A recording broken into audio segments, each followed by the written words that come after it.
നിങ്ങളുടെ സ്വന്തം കുറവുകൾ പരിഗണിക്കുന്നതിൽ ധൈര്യം നഷ്ടപ്പെടരുത്. Do not lose courage in considering your own imperfections. വിശുദ്ധ ഫ്രാൻസിസ് ഡി സാലസ്. വചനം ശ്രവിച്ച് വചനത്തോടൊപ്പം യാത്ര ചെയ്യുന്ന വചനയാത്രയിലെ പ്രിയ ശ്രോതാക്കളെ, ഇന്ന് നാം ധ്യാനിക്കുന്ന സുവിശേഷ ഭാഗം വിശുദ്ധ മർക്കോസിൻ്റെ വിശുദ്ധ സുവിശേഷം 4-ാം അധ്യായം 1 മുതൽ 20 വരെയുള്ള വാക്യങ്ങളാണ്. വിതക്കാരൻ്റെ ഉപമയും അതിൻ്റെ വ്യാഖ്യാനവും. വിതക്കാരൻ്റെ ഉപമ നാം വായിക്കുമ്പോൾ നമുക്ക് ആദ്യം തോന്നും, ഈ വിതക്കാരനൊന്ന് ശ്രദ്ധിച്ച് വിതച്ചിരുന്നെങ്കിൽ നല്ല ഫലം പുറപ്പെടുവിക്കാൻ സാധിക്കുമായിരുന്നുവെന്ന്. സത്യത്തിൽ വിതക്കാരൻ്റെ അല്ല പ്രശ്നം, ഇവിടെ വിളനിലമാണ് പ്രശ്നം. മുള്ളും പാറകളും വഴിയോരങ്ങളും നല്ല നിലവുമുള്ള ഒരു പ്രത്യേകതരം വിളനിലമായതുകൊണ്ടാണ് ഇങ്ങനെയൊക്കെ സംഭവിച്ചത്.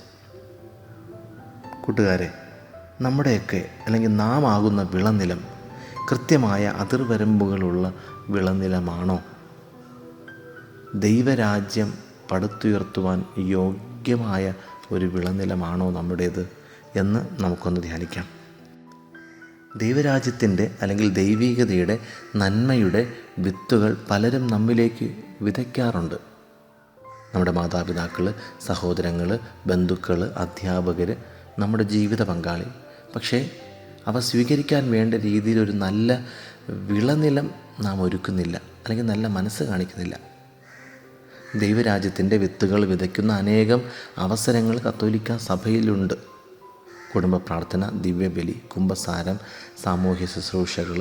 പക്ഷേ ഇവയ്ക്ക് വേണ്ട നല്ലൊരു നിലം, ഇവയ്ക്ക് വേണ്ട നല്ലൊരു സമയം നാം ചിലവഴിക്കുന്നില്ല. ദൈവരാജ്യത്തിൻ്റെ വിത്ത് വിതയ്ക്കുന്ന അനേകം വീഡിയോസും പോസ്റ്റേഴ്സും ബുക്സുമൊക്കെ സോഷ്യൽ മീഡിയയിൽ അവൈലബിളാണ്.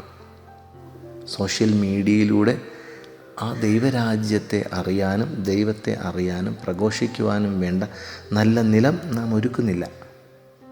ഇന്നത്തെ 1-ാം വായനയിൽ സാമുവേൽ പ്രവാചകൻ്റെ പുസ്തകത്തിലൂടെ ദൈവം ദാവീദിനോട് പറയുകയാണ്, നീ നല്ല നിലം ഒരുക്കുന്ന വ്യക്തിയായിട്ട് മാറണം.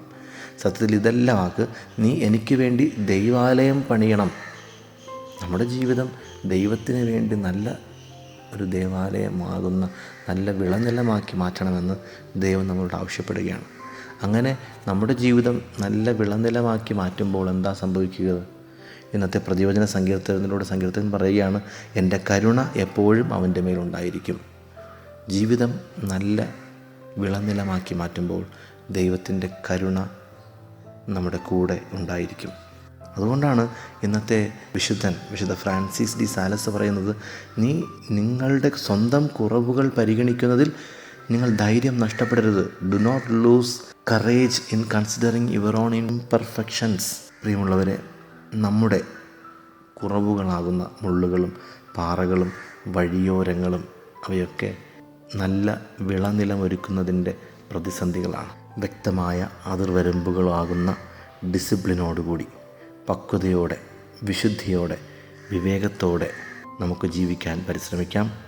30, 60, 100 മേനി ഫലം പുറപ്പെടുവിക്കുന്ന യോഗ്യമായ വിളനിലമായി നമ്മുടെ ജീവിതം മാറട്ടെ. എല്ലാവർക്കും നല്ലൊരു ദിവസം ആശംസിക്കുന്നു. ദൈവം നിങ്ങളെ അനുഗ്രഹിക്കട്ടെ.